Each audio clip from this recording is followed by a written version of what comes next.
أعوذ بالله من الشيطان الرجيم. قل هذه سبيلي أدعو إلى الله على بصيرة أنا ومن اتبعني وسبحان الله وما أنا من المشركين.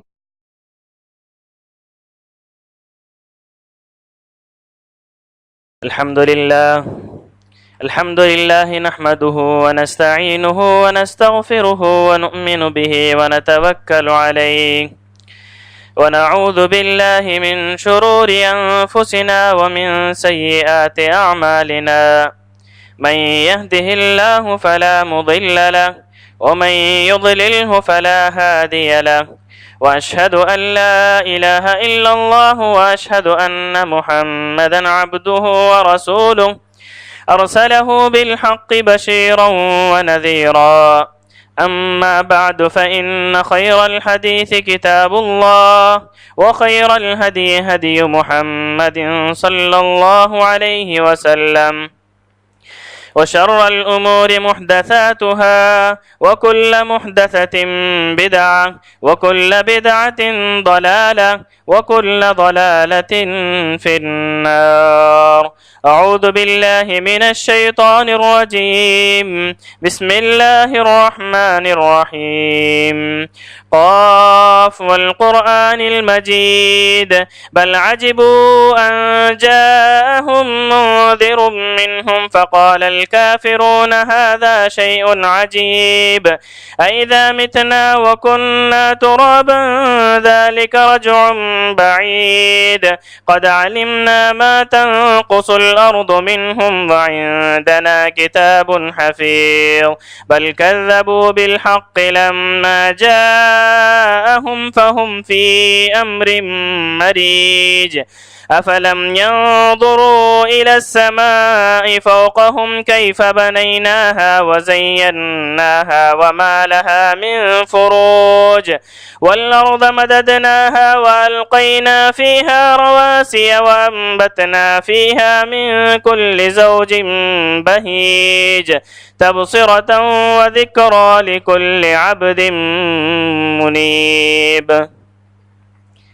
يا أيها الذين آمنوا اتقوا الله حق تقاته ولا تموتن إلا وأنتم مسلمون. يا أيها الذين آمنوا اتقوا الله وقولوا قولا سديدا يصلح لكم أعمالكم ويغفر لكم ذنوبكم، ومن يطع الله ورسوله فقد فاز فوزا عظيما. وقال الله تبارك وتعالى في موضع آخر: ولله العزة ولرسوله وللمؤمنين ولكن المنافقين لا يعلمون.